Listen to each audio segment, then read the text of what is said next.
Well, hey there, folks. I'm meteorologist Matt Barentine. Here we are moving into the middle of October. We are not done with tropical season just yet. We are definitely still keeping an eye on an area out in the Atlantic and some other things, which I'll explain in a second. But here we are looking at this one out in the Atlantic. 50% chance of development here at this point. Let me go and give you a model. This will be the GFS or the American model. So you have the circle kind of following it. Now, what I don't have the circle following is another area that the National Hurricane Center has not marked up. You may well have seen it on Facebook or other social media. I mean, even as early as like a week ago, there are people trying to tell you that this was going to be, Milton 2.0 or, whatever, another system coming in right in behind as Nadine. Now, this may develop. Once again, the Hurricane Center doesn't have it marked up yet. But even if it does, it's almost immediately going to move into Central America. See, now, over our part of the world, we're going to have a cold front, let me go and put the front in, right about there. And so what happens is that anything that's trying to form is either going to have to go this way, or like in the case of this one, probably up like this way. So think of it like an offensive line. It's not a tropical system can't push through a cold front.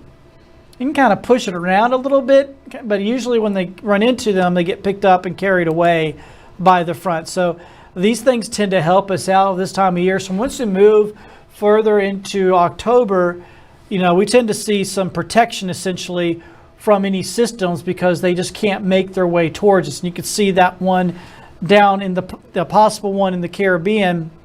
You can see right here a lot of storminess over Central America, but it's getting carried off to the west. Meanwhile, this one is probably going to get carried off to the north eventually. We'll have to kind of wait and see, but that's most likely going to be the case.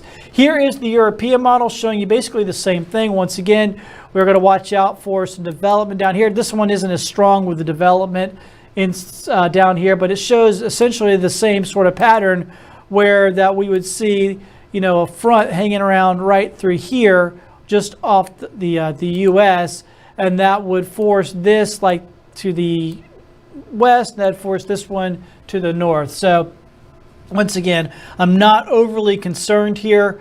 We'll keep an eye on things, but I don't think we're going to see anything anytime soon. The only thing about this one that's going to be into going over the islands here is that it does take a kind of a southerly route, so it may take longer to make that turn. So we'll just have to kind of wait and see. I'm not going to tell you right now that it's going to completely miss the U.S., but I think that's the most likely scenario. And getting into the Gulf is almost impossible. Now, if we're going to get something for our area in the Gulf of Mexico, what really tends to need to happen is you need something to form down in the southwestern part of the Gulf, say down here, and then get carried up our way. Okay, now I don't see that happening right now, and you need a window there of opportunity for it to happen. Just to be aware of, if we're going to see something come our way like a Zeta or something did in late October. Zeta started right around the Yucatan, started right here, and then it kind of went like that. That's typically what has to happen. It has to form at the worst due south of us, and usually more likely to the southwest of us if we're going to get anything. Once again, all hypothetical, no real worries. We're doing good. We have a front that's actually moving through. It's actually now a little farther south than when I first put this on here. It's right in our top of our viewing area. This will pass through later today. Now, we'll still get pretty hot this afternoon because the cool air really won't get here yet. But look at this, the temperatures up here to the north, up around Chicago and Minneapolis. There is some cool air up here. They were down in the 30s this morning. Now, we won't see the 30s, but all this cool air is going to filter on down and get here later on this week. So today, we're out ahead of the front. It gets pretty toasty. We're looking at upper 80s this afternoon. Tonight, you get off work. Things are great. It's going to be a beautiful night, clear skies, but pretty mild in the 70s. A lot of kids have off today. Low rip current risk. It'd be a great day to head to the beach looking really pretty. We do go to high rip current risk later in the week, but nobody's going to care by then because it's going to get too cold to get in the water. Here's what we're looking at this week. So today, 89, near 90. But today may very well be the last real toasty day of the year. Because after today, tomorrow's low 80s.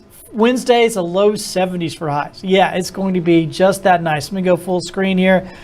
Low 70s on Wednesday. Thursday, beautiful. Morning lows dropping all the way down in the 40s. Yeah, you'll need an actual jacket or a coat Wednesday, Thursday, Friday morning. The kids will need those fleeces for school. Make sure they have them. It is going to be just fantastic the rest of the week and going on into the upcoming weekend. Temperatures there will be bouncing back by the weekend, but still really nice. Low 80s both Saturday and Sunday.